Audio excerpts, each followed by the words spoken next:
Happy Sunday subscribers and welcome to the end of Hillary term 2014. So I have one term left at Oxford, but before that I have the Easter vacation, and it's known as a vacation and not a holiday because I am still expected to do some work during it.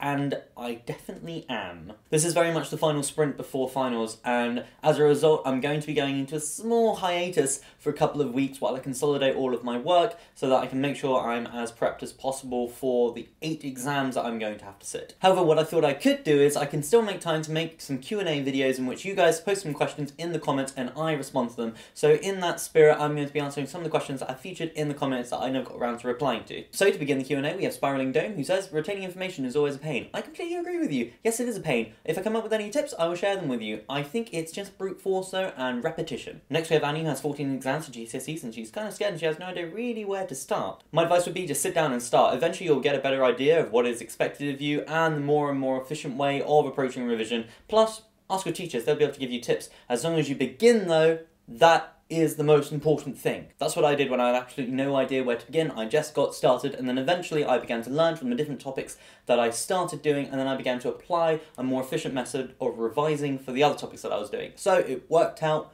okay, and now I'm currently consolidating all of that information. Now I know your username is either Harjot or Harjot, please do correct me in the comments, but yes. Well done for everybody starting making notes on those particular subjects. It's going to help you in the long run if you have some solid notes. If I could go back and do the topics again that I was doing when I was actually studying them, I wish I had taken better notes, because it just would have sped up the entire process of revision when I was cutting down my notes so that I could have something completely solid to use in an exam. Matt M shares his tips saying that you have to have commitment, a serious mind, and armoured motivation.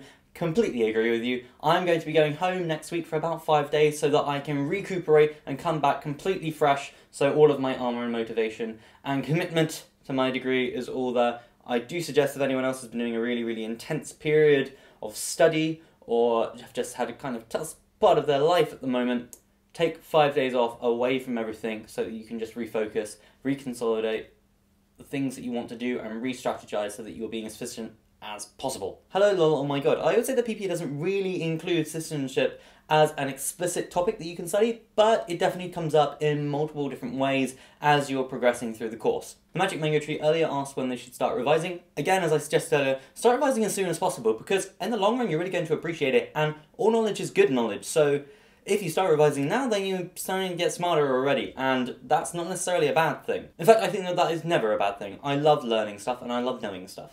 And Joe seems to think that I am very relaxed, and actually, I am. Of course, finals is the big exam of my degree. 100% of my final grade rides on the next 8 exams that I am going to be taking in May. However, the reason I wanted to do PP was to learn about all of the different topics that are encompassed within that subject.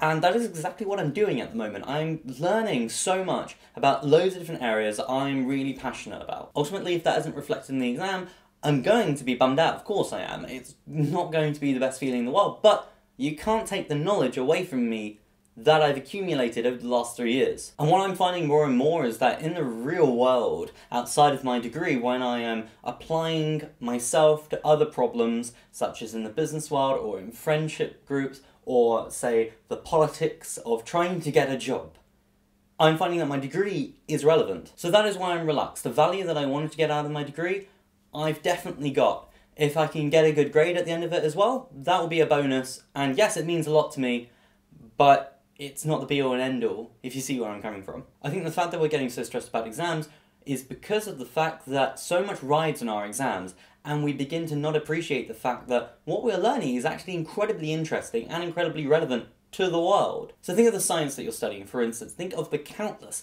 numbers of individuals who have contributed to that field to come up with the theory that you are reading in your textbook at that moment in time.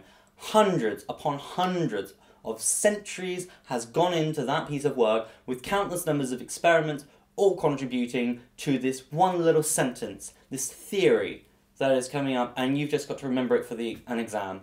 That is kind of the degree of appreciation that we have for that work if you take it in an institutional form. I guess there's kind of a hidden tip there. If you ever get disillusioned with the work that you're doing, just appreciate the fact that it's incredibly interesting to see where humanity has come to see what level of understanding we have of the world and what understanding we are currently lacking in particular areas of the world. And then we have Adam's question, who's already followed through and made tons of notes on his GCSE topics, and he'd like to know what it is that he's going to do next. My advice would be to start narrowing down the notes. As I mentioned in the last video, each time that you narrow down the notes, bits of information are being absorbed into your mind, and then you have something that is really pithy and really succinct to glance at before the exam. And you know that everything on that piece of paper is knowledge that is really important for you to know, so you can prioritise it, and all of the white noise that is usually surrounding it is gone. I also suggest that once you've started condensing the notes, that you look through the rubric of knowledge that you need to know for your exam. Usually for English exams, the exam boards release a rubric for very specific areas of knowledge that you need to know. For instance,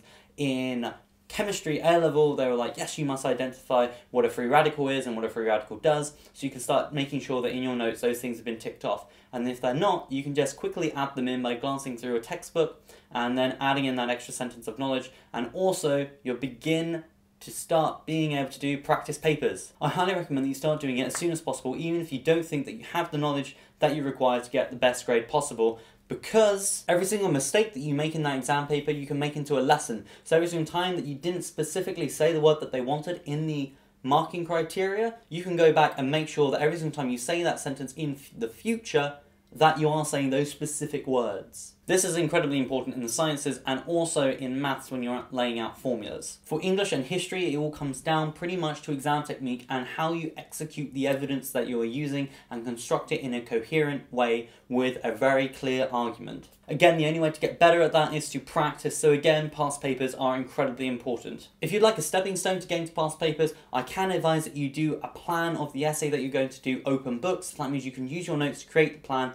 and then you do the essay timed. So that way, you have pretty much what you can view as a perfect essay in terms of evidence, and then if one of your teachers can mark it, they can start critiquing whether the evidence you used was entirely relevant to answering the question, and they can also give you advice on improving your exam technique. Summary, reiterate, and improve. Addressing is when you finish your final exam, and when you emerge, your friends are there to greet you and cover you in silly string confetti, shaving foam, drinks spraying you and all of those, and it has been known that some people have thrown fish at people upon them finishing their exams. The proctors are cutting down on the whole fish thing, but it's also been known for people to sellotape up someone so that they're kind of a mummy. It's all meant to be in good spirit, your friend's meant to be doing it, though this comment has me ever so slightly concerned and seems slightly ominous. Am I looking forward to my trashing? To be honest, until you'd actually mentioned it in the comments, I completely forgot that that was a part of doing finals at Oxford. So yes, I'm looking forward to it because it symbolises the fact that I'll be done. Finishing my exams is of course a bittersweet prospect because that also means the end of my degree and the end of my time here in Oxford,